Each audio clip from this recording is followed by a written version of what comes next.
don't know how to connect to my emotions. Like, I don't know how to connect to what I'm feeling outside of anger, outside of frustration.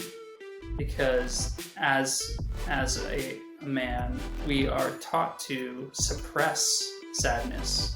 We're taught to suppress fear. We're taught to suppress gooey, like, intimate, like, love and desire, because that's too feminine, that's gay, that's not manly.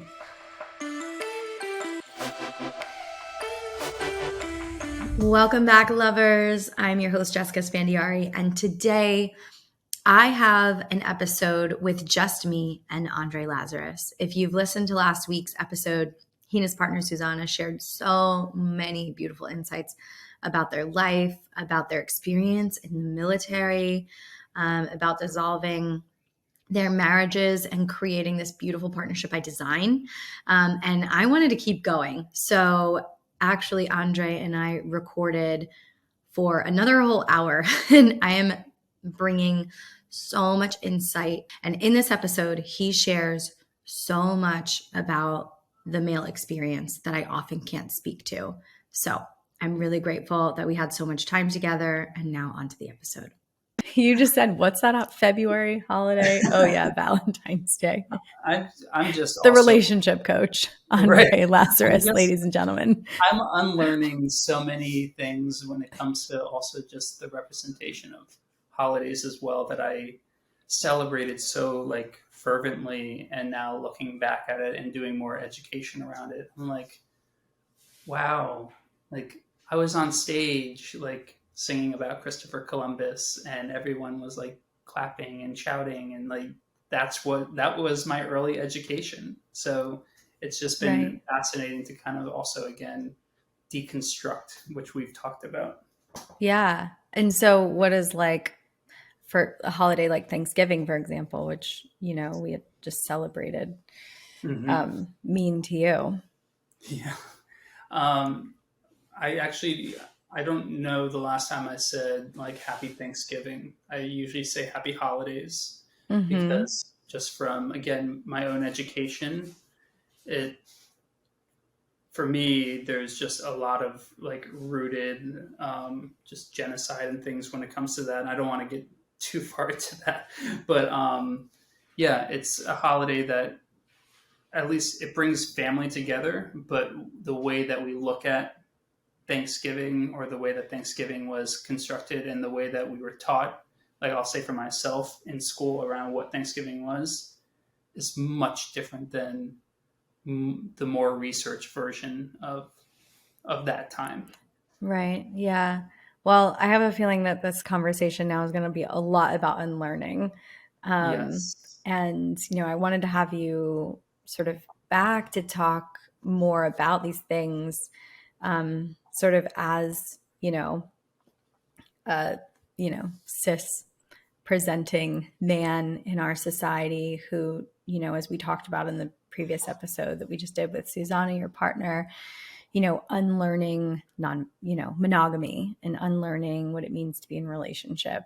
A traditional family model isn't something that you wanted past your first marriage. And I was like, this is a conversation that I want to go a bit deeper on. And if it's okay with you, I'd love to actually start with your military background, because, you know, you touched on it, but coming home from, you know, being deployed and being a Marine, you said like you look at the world in a totally different way than when you were, you know, active in your service. And yeah, I would just love to hear what that is. Yeah, now. sure. And I'll give a quick like synopsis. I'm one of the only members of my family to be in the military. There wasn't like a lineage, which can happen.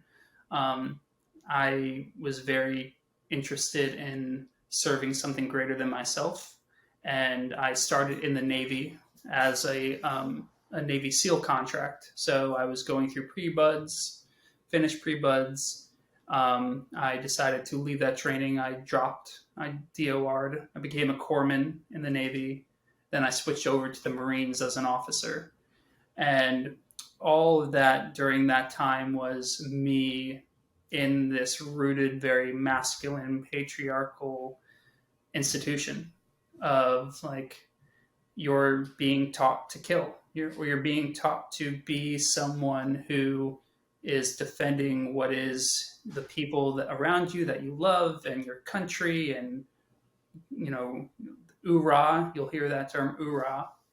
And then going to Afghanistan, I was there for a year in 2014. I personally got to witness just the misconceptions around what is the enemy, what is war, what is like patriotism, and some of the things that I'm saying are very unpopular opinions, especially for someone who served in the military. But I realized quickly that the lines of who is the enemy were quite blurred for me. Mm. And when you start to learn and start to receive reports and you get to sit in these briefings, some of them classified, and nothing I'm saying is classified, but where this person who is emplacing a bomb on a road to harm or kill U.S. service members is doing so because their family is being tortured or being threatened by death. It's easy for us to say in a moment, "Oh, I wouldn't do that." You know, I would stand up for what was right. Well, it's easy to say when you don't have a family member who's being held at the brink of death if you don't do this thing. So Right. now is this person, this farmer who's doing something that's going to hurt people, is he a bad guy? Or is Mm-hmm. he doing what he felt was necessary for him to sustain the life of his loved ones? I Mm. can't say I would do anything different. It would be Right. very hard for me to say that. So that's where I started to become more disenchanted with, what I was doing. And I came back to the US after my deployment and transitioned out of the military. And I transitioned into executive protection. So I was a bodyguard for celebrities, CEOs, and I did that for a couple of years. And it was still very rooted in, like, again, this machismo, masculine, gun toting world that, Mm. while I can be in, I actually fit in very well into that world. That was only a small piece of who I am. I realized very young that I was so in touch with my feminine as well. I believe in the masculine feminine dynamic, that it lives within all of us. And I wanted to explore more of that feminine. I wanted to pull away from the stereotypical type A masculine dynamic and start to explore what else was there. And when I was able to share that life and that discovery with Susanna in our open relating, that's when I started to really lift the veil on a lot of the things that to me at first seemed um, unachievable or unreachable. This thing Mm. that just you can't touch because you're a man, you fit in this box, and if you step outside of this box, then who are you? You've lost all your masculinity. Yeah. Did you now hearing you say, first of all, thank you for sharing so much of your story. I think that a lot of people who maybe have your same military experience can resonate, whether they share it publicly or not. And maybe some don't, and that's okay. For the people who this is landing with, I'm really glad you're here and you're listening. Um, you said that you had always been in touch with sort of your feminine and had this balance from childhood. Did you feel you had to turn that off when you were in the military? Like, was there space for you to be feeling that and express it? or was it suppressed then in that chapter of your life? Yeah, that you have such great questions, by the way. I just have to say, Thanks. kind of a variety. When I was in SEAL training, I definitely felt like I had to turn it off. Um, you're being trained to be an elite killer, and I want to say I so honor all of the service members that do the work they do. Um, we've created a world where these organizations are necessary for the protection survival of those around us. Um, but in that particular organization, that particular group, I felt like I could not show that if you showed any weakness, that it was targeted. So you had to present as this person who was superhuman. You don't feel pain. It doesn't matter if you're screaming on the inside. You show just complete, just deadpan, like lack of emotion on the outside. And then when I was in the Marine Corps, while also very aggro type organization, I was lucky enough to find a really beautiful group of men and women. They identify as men and women who also were very in touch with their masculine or feminine, depending on the gender that they identified as. So I found a really great group of men who were into cuddling and into hugging and into, showing this, feminine, beautiful, playful side that might fit more into like the element of what is like the feminine. So in that, I was able to really show myself out a little bit more. There were still moments of like not showing that depending on who I was with, where I was at. I'm also an officer. I was a captain in the Marine Corps. So as an officer, you are in charge of a bunch of different people and you're an example. So you see like tattoos on my body now. When you're an officer, especially in the Marines, you don't have tattoos. You wear like certain clothing. You have to like be like this object of like perfection in the eyes of what is perfection in the Marine Corps, Right. to set an example. So the real me, the true me, I could not show. I could not bring out because, like we talked about before, and the last time we talked, like there are laws like baked into the military that can get you in a lot of trouble, incarcerated even if you don't follow them. So yeah, there was a lot of fear around like truly allowing the feminine to take shape. And only when I left the organization did I really feel like my journey was just beginning. Yeah. And thank you again for, I think, sharing so vulnerably this experience. Because I'm sure it's not right, like you're saying, you took that moment to say that you honor and respect like all servicemen, because I'm sure that it's not, looked highly upon when people express something against like a law or a rule, right? From this like elite organization that so many people in our country look to, subscribe to the values, the core, values of, and it's seen as this like standard of excellence, right? As it stands today, and I should know this actually, I should have done my research, but where are we on you being able to be openly gay in the military? So This is just like a total side question that I'm curious no, about no, because I no, it's fine. don't know. Actually, I remember I actually remember because we had to stop everything we were doing. We all got pulled into this conference room because we were getting a briefing on the um, changing of the rules on Don't Ask, Don't Tell. And that was 2010. So in 2010, I think that was the timeline. Don't Ask, Don't Tell was repealed.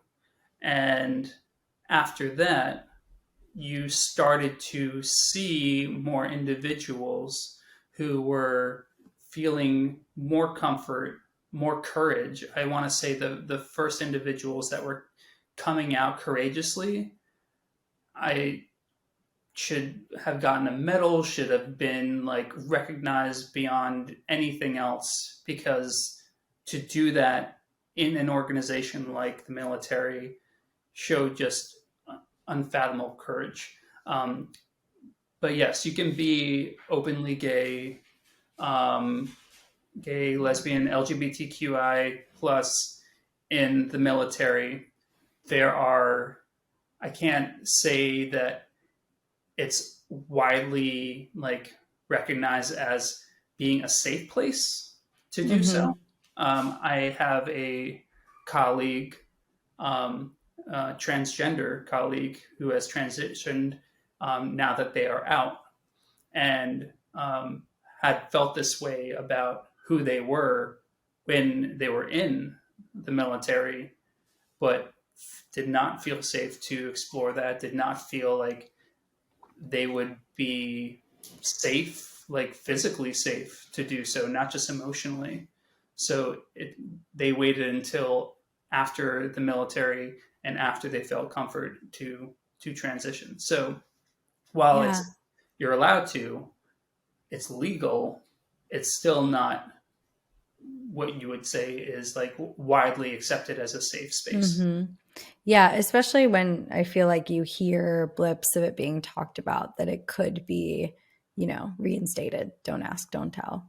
Um, just from like some conservative political camps. And we don't often talk about politics on this show, but I think that's why I was questioning it, because I remember after the overturn of Roe, there are a lot of people who are in politics or helping people organize, saying like these are the things that are being talked about that could be next to be sort of overturned or reinstated. And so I imagine that it doesn't feel safe when there are many people in the country talking about the fact that something like don't ask, don't tell should like come back. um, but to kind of like navigate to deepening this topic here of like being able to express your feminine and being able to be intimate with, other men. We touched on this very briefly in the previous episode that we did with your partner, but you had sent me this reel from Trevor Noah, right? Like, I don't know, 2 months ago or something. Yeah. And it was one that I had seen that I had already been like, this is incredible. And I love, love Trevor Noah.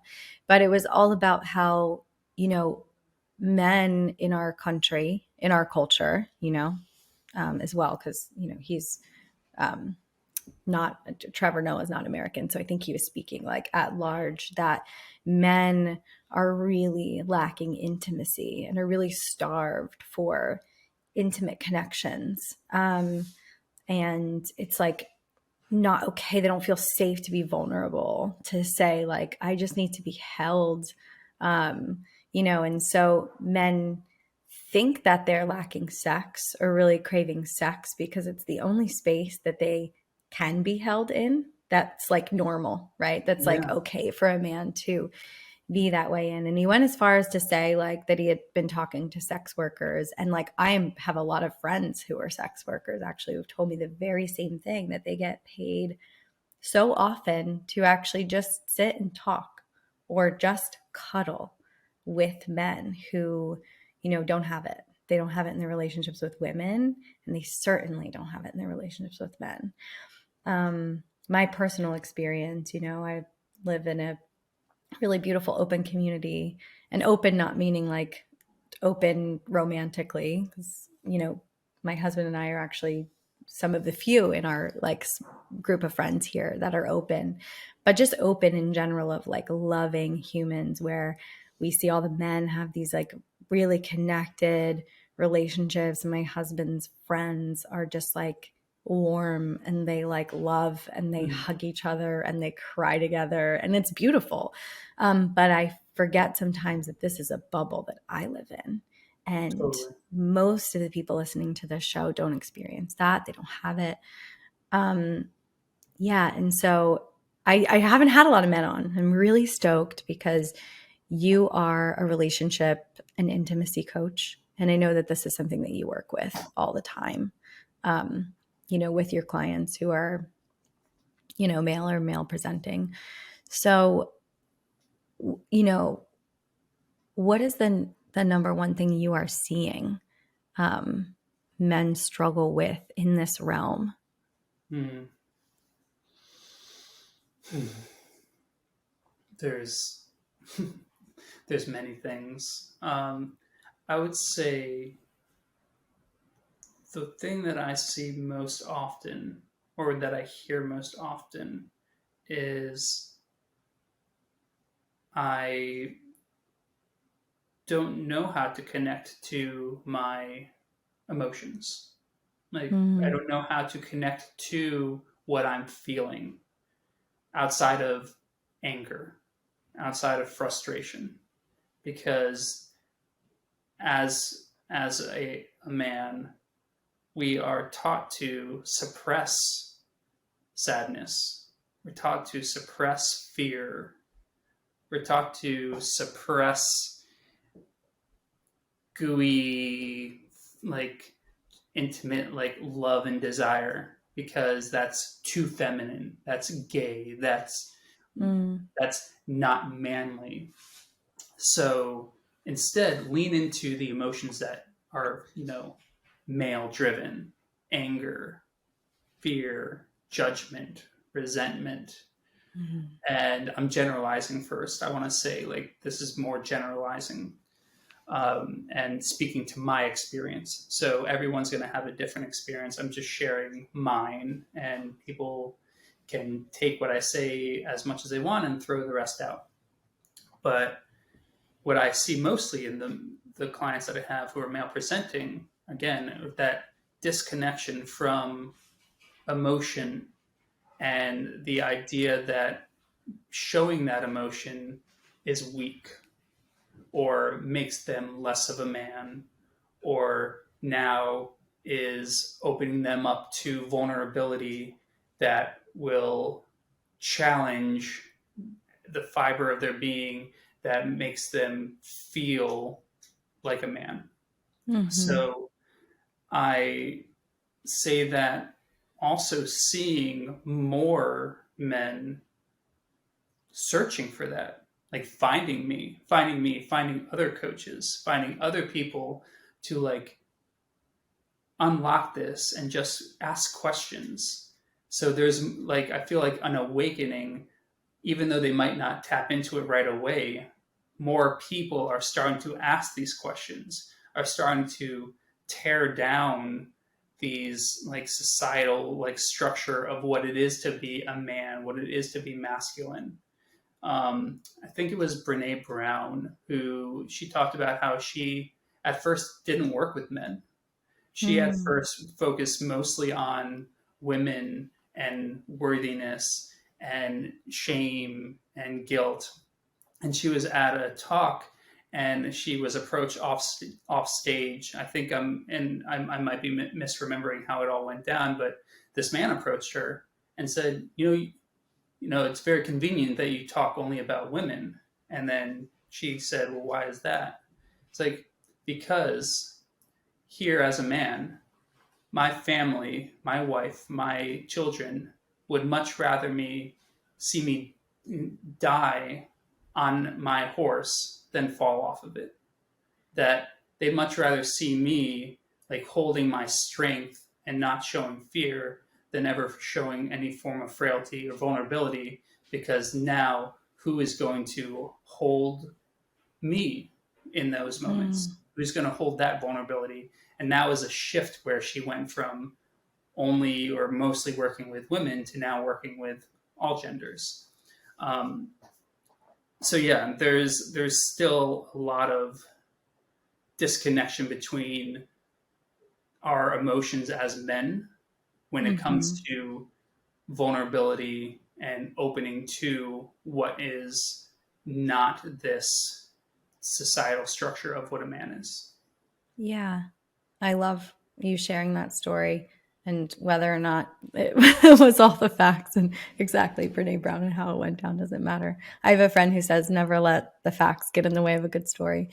Mm-hmm. Um, but I appreciate that, because it is true. We can like harp all day on patriarchy, right? As like the kind of construct, and then all of this sort of trickles down from there, maybe, and say, like, we wish men could connect with their feelings and X, Y, and Z, but it's like all of us as a whole. And I appreciate like that, the sentiment from that gentleman of like, it would create fear and uncertainty likely for his family to see him do something so completely different and to not be in control, because for that is what we expect, right? And generalizing again from men, to be the ones who are. And I grew up in a society like, in a culture and in a community very much where I would hear the older men say, oh, everybody gets a medal for everything just for participation these days. And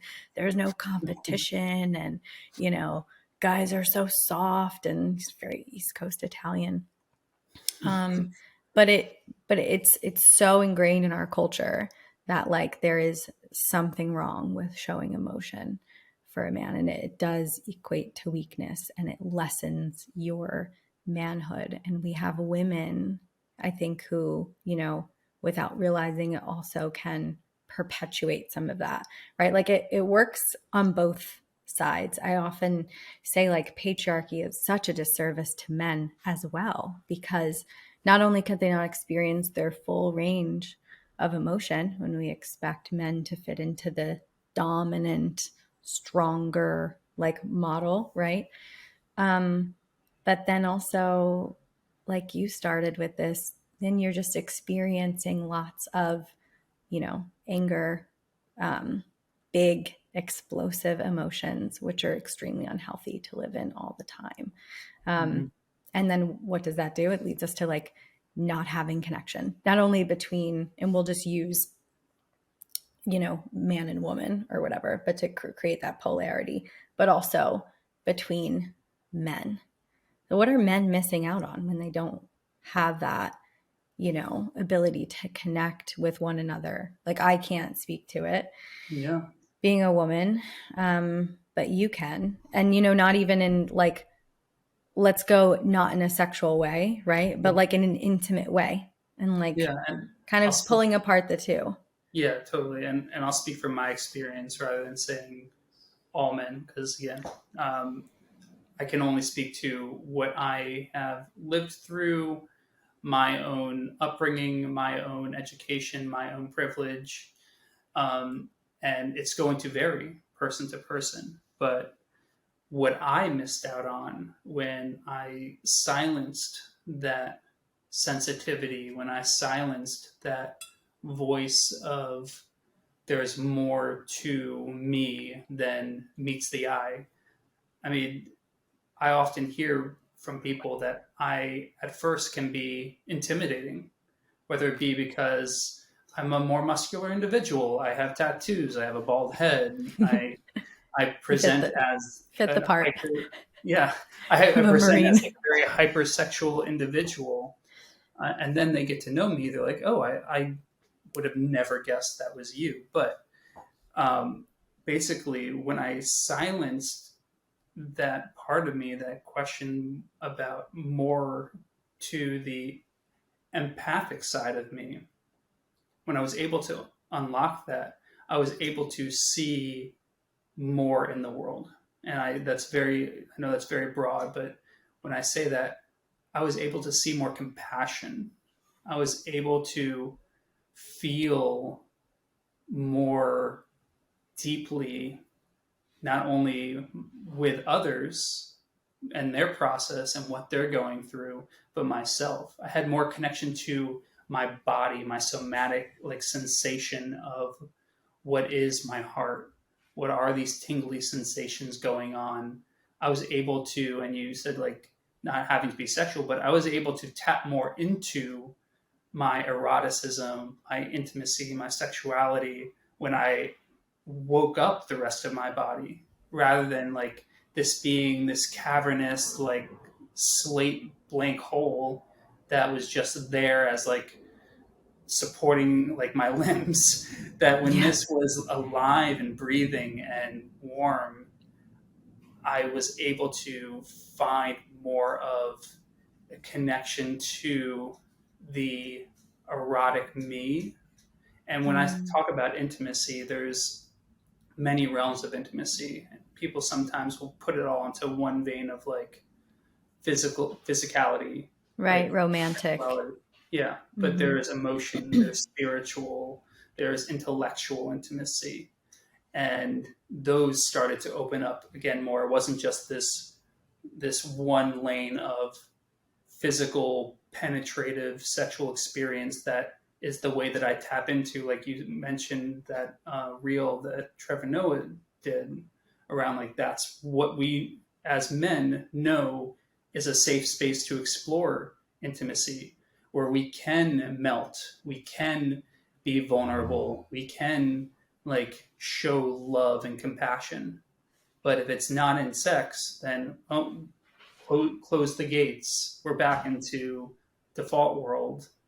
We can't show that, or else we're viewed as weak, or we're viewed as not manly. So that's, I think, what is shut down by not opening up a world that invites men to be emotional, sensitive.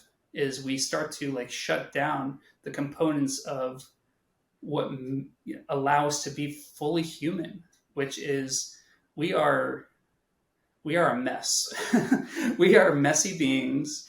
We are, most of us, if not all of us, in some way are full of shit. We like Mm-hmm. we put on a face, a mask that we feel the world needs to see so that we can fit in and be accepted. And we're starting to like unveil that. We're starting to Mm. show. That's why you see more advertisements where not everyone is 100 pounds and perfectly stick thin and perfect makeup. Yeah. We're seeing more of that because Mm-hmm. we're Thank starting to like God. open up our perspective of, hey, we're actually like real people, and not everyone's going to look the same way or be the same shape or have the same Mm-hmm. beliefs. You talked about bubble earlier. It's so fascinating to me because I felt this when I lived in San Francisco, that even in that city that is so open and loving and inclusive, it only is so open, loving, inclusive if you believe in what they believe. Like, and I'm just saying Mm. that one city, that beliefs everywhere, but there's plenty of views out there that I don't personally agree with, but I still want to allow them into my universe so that I don't stay in my bubble and say like, Right. oh, I'm just deflecting that. I don't. That Mm-hmm. doesn't make sense to me, and that's why there's such a divisiveness, I think, in our world. But there's these bubbles to include the way that masculinity is. If it doesn't walk like and smell like and talk like this masculine, like presenting like cisgender man, then it's not masculine. And Mm-hmm. I found a lot more of my feminine was like screaming to come out as I started to unlearn and deconstruct that. Yeah. How do we turn more towards being a society that is accepting, right? I mean, we obviously are doing this work and sort of moving in this direction.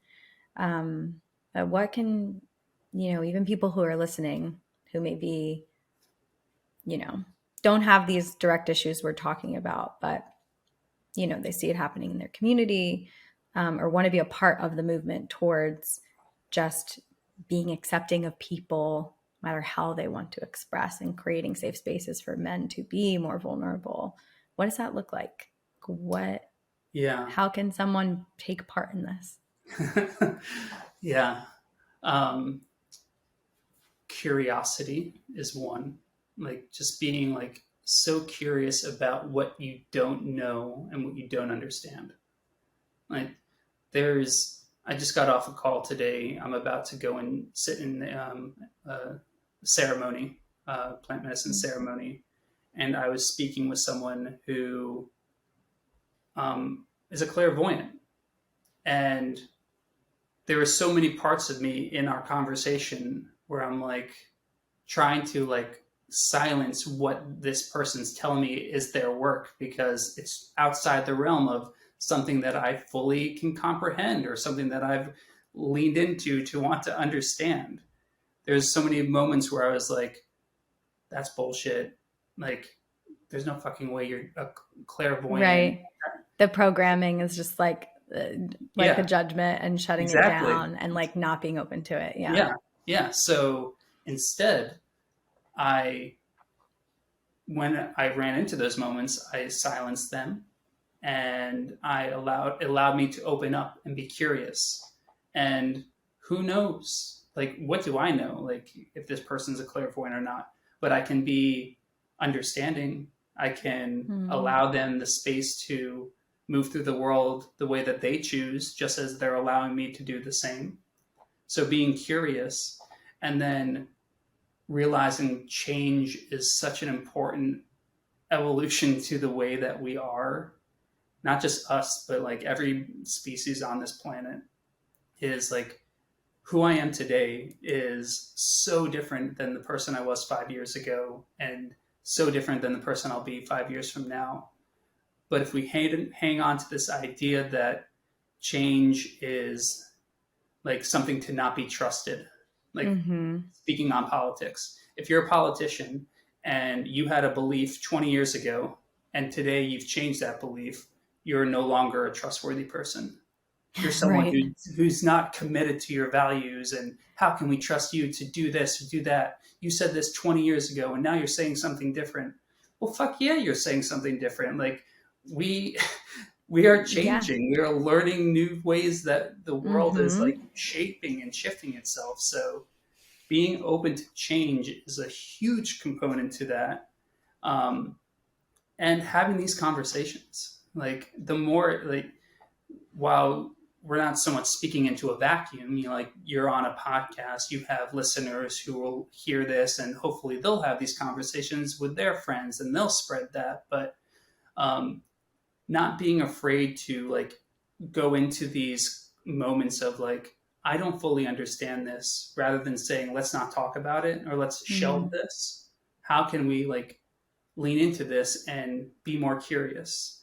And being in a world where we have more access to information, like allows more questions and it also allows for more of dumpster fire of like misinformation. Obviously, there's that side as well, but at least we're asking questions and having Mm-hmm. conversations.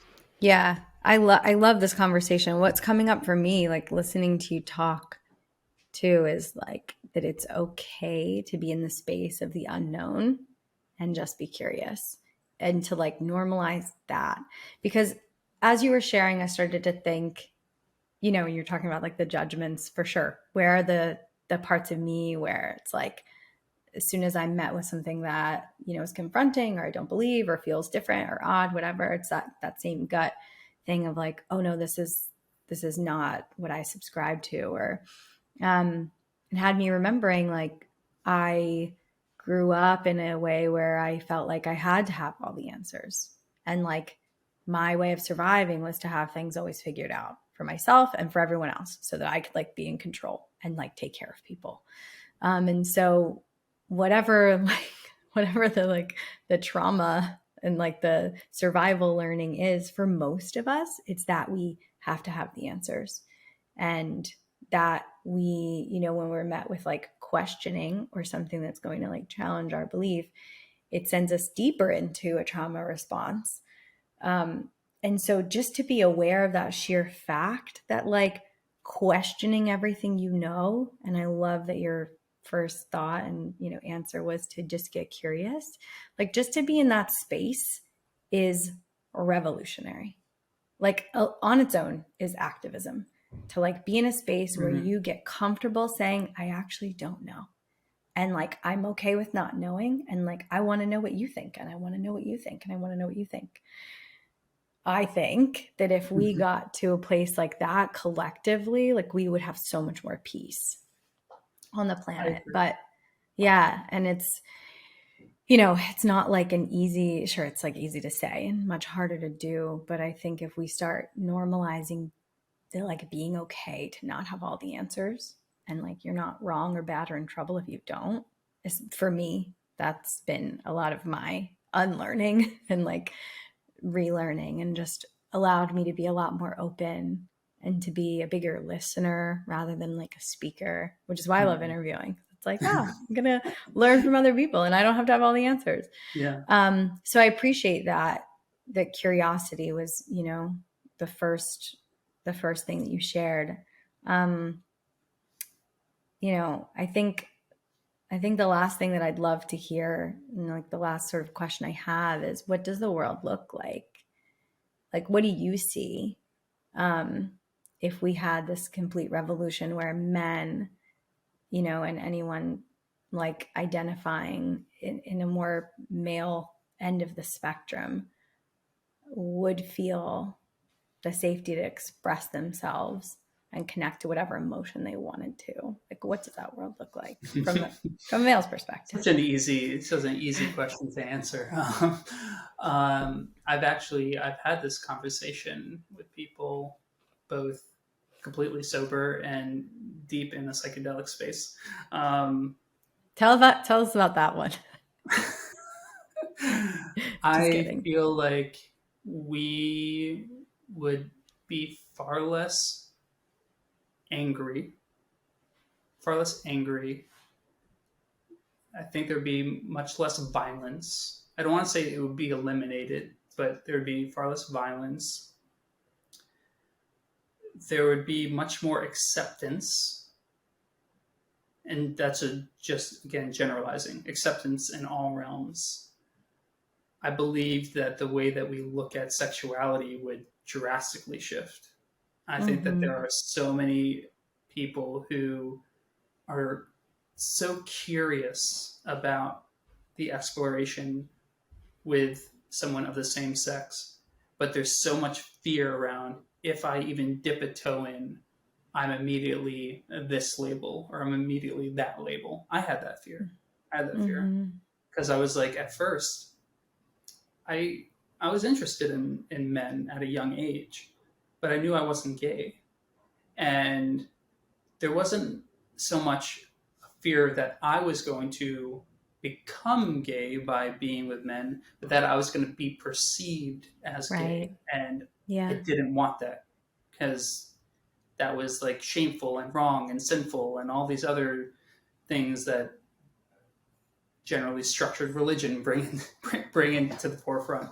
But I feel like you would have a lot more openness in love. I mean, you go back to like Greek culture, like the Grecian times in BC, men were generally mostly men were going into battle. And they were going to battle, and they were fighting for the people that they loved. And it wasn't just the wives or the women at home.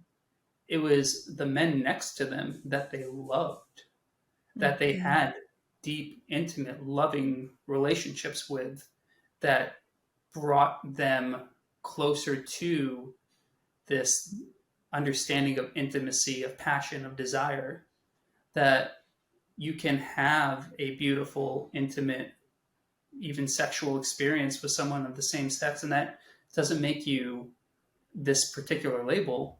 You're just a human being exploring the realms of sexuality.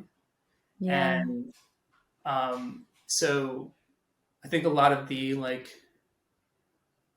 darker, more serious, lower vibration type emotions would start to dissipate more in a world where men vulnerability were more acceptable.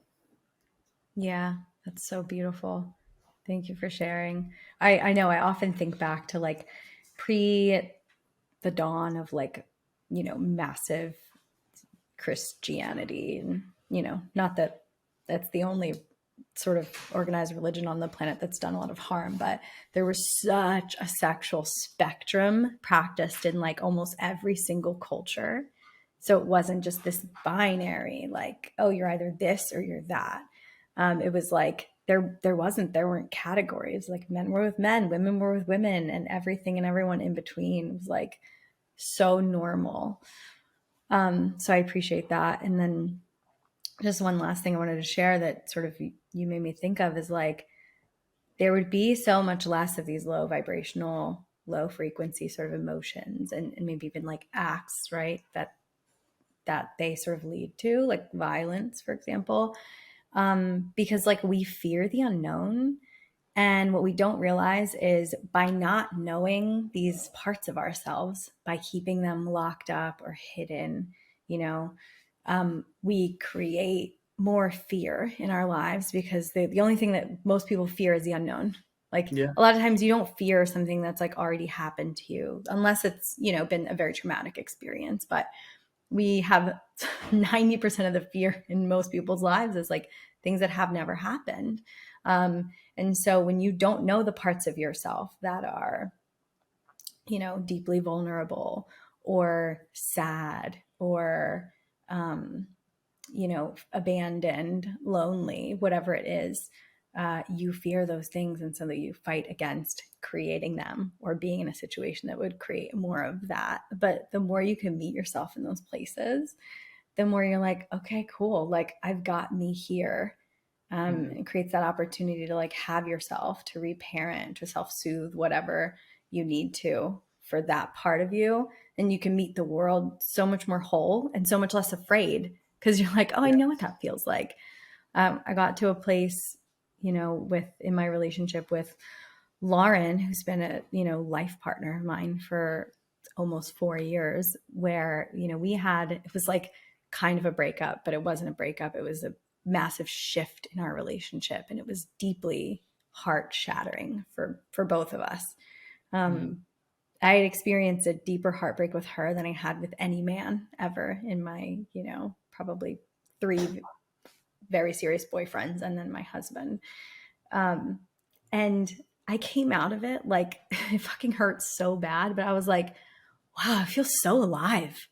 Like I was like, I never imagined I would look back and be like, that was fucking rad. Like it hurt so bad, but it was beautiful because I created safety in that heartbreak. And then we went on to still have a relationship, which some people might be like, well, that's why you didn't mind the heartbreak as much. But no, it Yeah. was like I deeply felt myself there and going through that fire and coming out alive and feeling even more alive is really cool. Not that I want to run towards heartbreak in the Yeah. future, but it's like being on a really terrifying roller coaster. Like there's parts of it now that I'm like, yeah, I wouldn't mind it.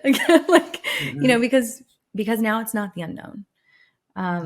And yeah, so it was a little heady, but I just kind No, of no, I appreciate you sharing that. There was a lot of like really beautiful nuggets in there that brought up like some pieces of my journey, and thank you for sharing vulnerably. I know that you're the host, but also like you're putting yourself out there into the world and all the episodes that you do, and it's inspirational. It's an example for people who are listening to like say, hey, we can have these uncomfortable, scary roller coaster type conversations, and it can also be okay that we have them. And there's something that you mm-hmm, said that around parenting oneself or self-soothing that made me think about a conversation I had with someone, and it was maybe like 3 or 4 years ago, but it still resonates so strongly with me today that we're all children. We're all we really are. We're little our little selves, and somewhere along the way our bodies got bigger, and we added more responsibility and more expectation into our universe. But that young version of us is still like wildly alive inside of us. And we tend to think, oh, because we're quote unquote adults now, that we figured it out, or whatever the trauma from the past, or whatever those wants or needs or that playfulness is like died. And I would argue that we are still that young individual, boy, girl, however you identify.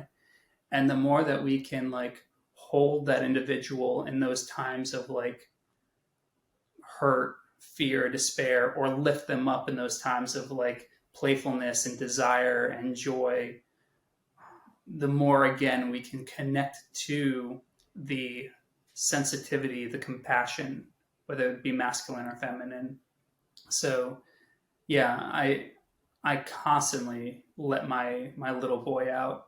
And something that my partner and I will do sometimes is when I'm like, especially when I'm in like a frustrated moment, she's like, "Oh, how old are you right now?" Yes. Yeah. And I'm like, "I don't know, I feel like 12, 13." Like, "Oh, what does he need?" Like I want you to hear me, or I just want you to hold me, or I just want you to just like give me 2 seconds of like finishing this ice cream, because I fucking love ice cream. But we do that. We play in that realm, and I think more people are awakening to that, but we don't talk about that enough. We think that that is then, especially if you become a parent. If you become a parent, you are now a parent. You are no longer a child.